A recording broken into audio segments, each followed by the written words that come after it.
من يهد الله فهو المهتدي ومن يضلل فأولئك هم الخاسرون۔ گزشتہ آیات میں آپ نے سماعت فرمایا کہ اللہ رب العالمین نے ان لوگوں کا ذکر کیا کہ جو لوگ روز قیامت اللہ رب العالمین کے پاس ایک عذر لے کر کے آئے گے کہ ربا ہمارے پاس جو دین آیا تھا، جو ہم جس شریعت پر عمل کر رہے تھے، جس طریقے پر ہم چل رہے تھے، وہ تو ہمارے باپ دادا کا دین تھا،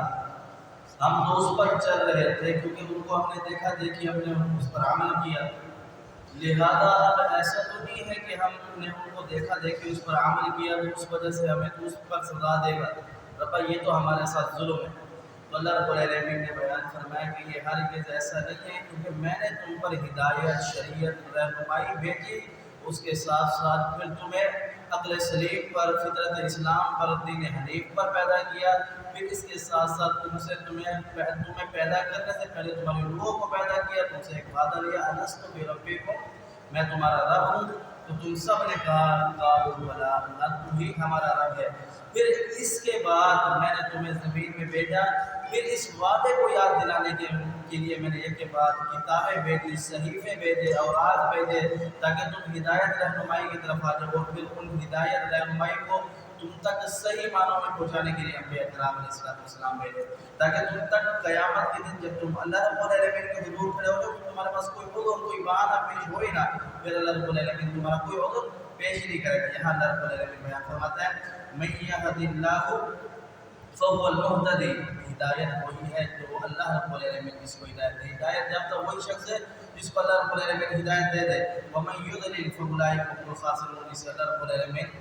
گمراہ کر دے تو خسارہ اٹھانے والا ہے۔ اس کی بہترین مثال یہ ہے کہ جناب رسول اللہ صلی اللہ علیہ وسلم عبداللہ ابن ابی کا جنازہ پڑھانے کے لیے گئے، آپ نے ان کو اپنا کرتا کفن کے لیے دیا، قبر سے اٹھایا، اپنے رانوں پر رکھا، منہ سے لعاب نکال کر کے اس کے منہ کے اندر ڈالا، لیکن پھر بھی اللہ رب العالمین بیان فرماتے ہیں کہ یا رسول اس کی بخشش نہیں ہو سکتی، کیونکہ اللہ نے اس کو گناہ قرار دے دیا ہے، آپ کو کوئی اختیار نہیں چلتا۔ یعنی دنیا کے اندر اس بات کے اس حدیث سے معلوم ہوتا ہے دنیا کے اندر جتنا بھی کوئی بڑا ولی کیوں نہ ہو، وہ کسی کی کسی بخشش کے اندر کسی کا کوئی اختیار نہیں ہے۔ ہاں رسول اللہ صلی اللہ علیہ وسلم کو اللہ رب العالمین جو اختیار دے کے روز قیامت شفاعت کا، وہ بھی اللہ رب العالمین کے حکم کے مطابق ہوگا، من یشفع عنده الا باذنہ، اللہ رب العالمین کے حکم کے بغیر نہیں ہو سکتا۔ یہاں ایک تقدیر کا بھی بڑا مسئلہ ہے، یہاں کچھ لوگ کہیں کہ اللہ رب العالمین نے ہمارے لیے گمراہی لکھ دی تو پھر ہمیں ہدایت مل کیسے سکتی ہے؟ جب اللہ نے گمراہی لکھ دی تو پھر ہم گمراہی ہے۔ تو اس کا جواب یہ ہے کہ انسان جب ڈاکٹر کے پاس جاتا ہے، اس کو ڈاکٹر کہے کہ مجھے تو کینسر ہو گیا، اب یہ ذرا ہاتھ یا انگلی یا قدم میں کچھ نہ کچھ کاٹنا پڑے گا، نہیں کاٹے گا تو مر جائے گا۔ تو انسان کٹواتا تو ہے لیکن خوشی سے نہیں کٹواتا ہے کہ لیکن وہ آگے بڑھ جاؤں گا، آگے یہ مرض بیٹھتا جائے گا۔ اسی طریقے سے اللہ رب العالمین کو معلوم ہے، پتہ ہے کہ تم نے کیا عمل کرنا ہے، کیونکہ وہ شہنشاہ ہے، وہ خوب علم رکھنے والا ہے، اس کے علم کی کوئی قدرت نہیں ہے، اس کے علم کی کوئی پیمانہ نہیں ہے، کیونکہ وہ ہر چیز کو جاننے والا ہے، پرکھنے والا ہے، اس کو علم ہے، اس کو پتہ ہے کہ تم نے پیدا ہونے کے بعد کیا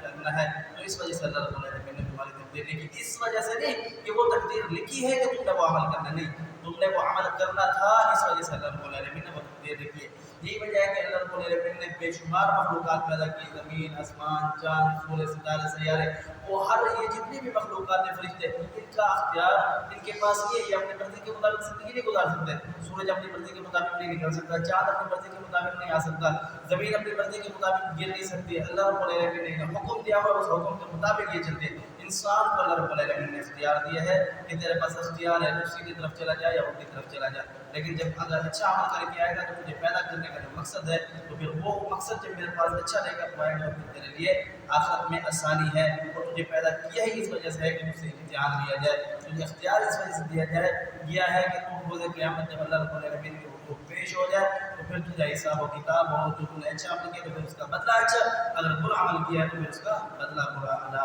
سمجھنے کی توفیق دے، قولی ھذا استغفر اللہ لي ولکم۔